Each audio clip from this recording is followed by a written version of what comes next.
And it was a great experience, but after 4 years, we felt as writers it would be better to push ourselves out of the nest. What we found is a lot of times after writers have done a number of years on a show, you need fresh voices.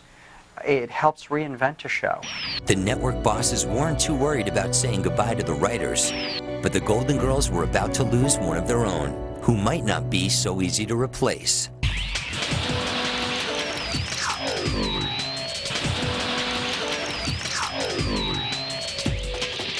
If I'm gonna spend the night tossing and turning, at least I want to wake up smelling like aftershave. As the Golden Girls returned for their 5th season, a summer cliffhanger needed to be resolved. The original writing staff was gone. A new creative team had to keep the ladies laughing. My little girl is gonna have a baby by artificial insemination. For God's sake, somebody say something. And the Sperm Bank Show was the first episode of our group, and it was really a very, very funny show. In 1990, Mark Sotkin took over as the head writer on The Golden Girls. Sotkin knew he had some big shoes to fill. But the veteran writer was more than ready, having worked on sitcoms like Laverne and Shirley and It's a Living. If my daughter wants to get herself artificially inseminated, I guess that's not so bad. And I think it helped win the ladies' confidence. Because they, I'm sure, had doubts when a new writing staff was brought in. They had a hit show, they knew they had a quality show, and who were these people who were coming in, and what was it going to be like? Oh, well, I'm sure he must have been, terribly ill at ease, to take over such a terrific piece of work. They were incredibly respectful of the words on the page. They wanted to make that work. They had confidence in what we were doing. It's like a piece of machinery, that is so well, I don't want to say well-oiled, you know what I mean, but something that worked so well that there was very little that you could do to mess it up. By the start of the 5th season, the Golden Girls made more than 100 episodes. Like other long-running TV shows, the Golden Girls faced the constant challenge of coming up with fresh ideas. That season, Rose got a boyfriend. Where's she going? Men were never in short supply on the Golden Girls, but they rarely stayed for long. This time, Miles Weber, played by Harold Gould, became a recurring character. And I always remember Harold, he's such a lovely actor. He had this beautiful white mustache. So whenever we had to kiss, I would go in before the scene, put lipstick on, and then powder it down to the point of no return so I wouldn't get that beautiful white mustache in trouble. Betty is so easy in her talent and in her work. We'd stand outside the door before we'd come in, an entrance, waiting for our cue. And we're making cutting remarks about our clothes or about what they're doing in the situation or the political situation, what's going on, and, making cracks and smart jokes and kind of, relaxing and enjoying. She's very good at that. With Miles, the writers explored an ageless theme, dating. There weren't permanent husbands, so that there's still that kind of dangling dating insecurity or an anxiety. Who's he going to be like? What's this one like? Are you attractive enough? That still is pertinent, for a younger group as well. Half the fun is in getting there. And boy, did your father and I have fun trying for you.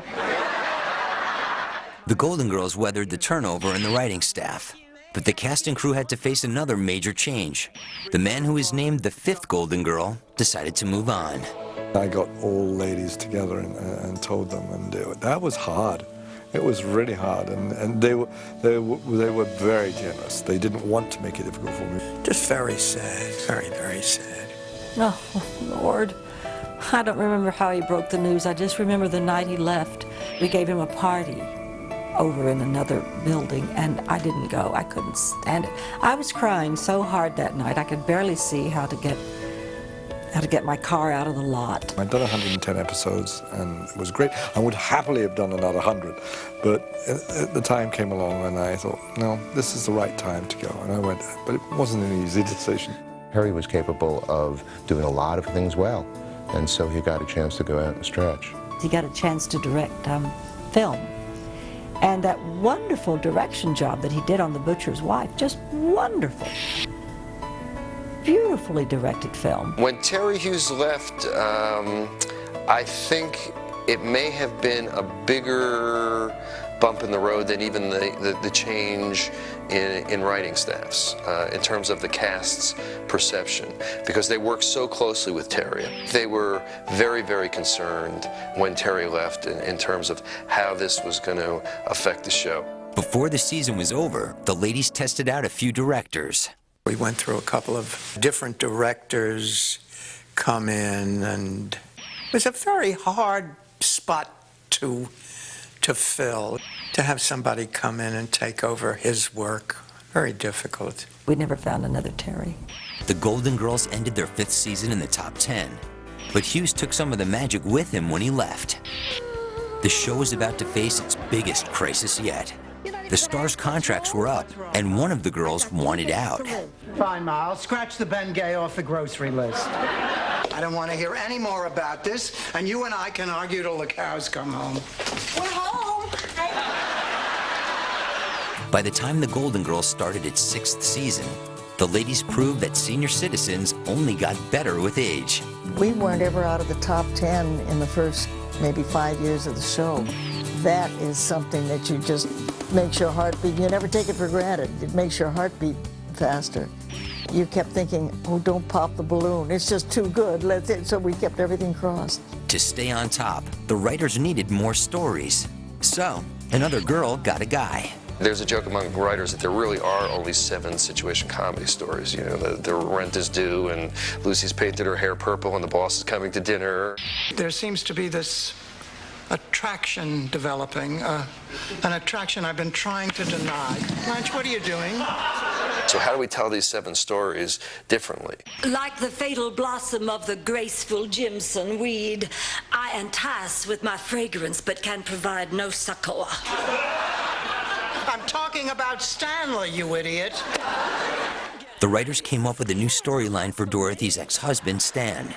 Actor Herb Edelman played the part of the philandering former spouse. In season 6, Stan suddenly started feeling romantic. Did you do what I think you did tonight? I don't know what on earth you're... Yes.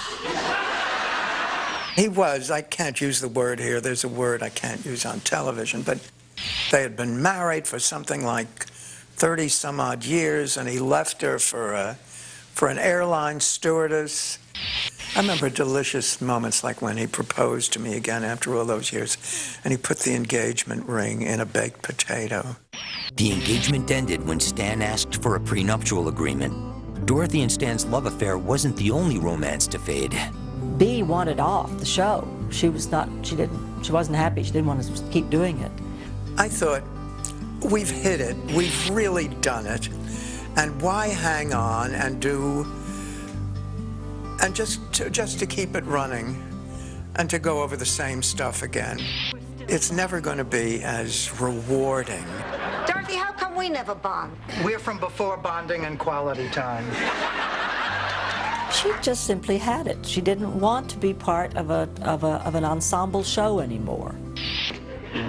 Dorothy, are you all right? Oh, she's a trooper. She'll be fine, won't you, Dorothy? She had enjoyed doing Maude a great deal, and she was used to being the star of the show. I just don't feel that she felt like she had enough to get her teeth into.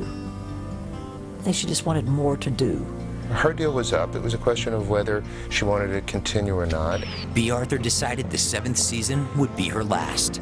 She felt that she had done all that she could do with the part, and we had to respect that. I mean, she gave us so much for so long.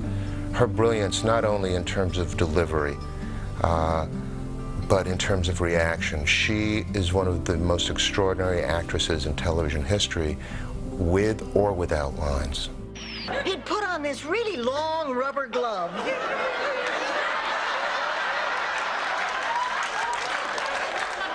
When season 7 went into production, the cast and crew were dealt another blow. NBC execs decided to shuffle the network lineup on Saturday night. We moved Golden Girls to start off the night, an appointment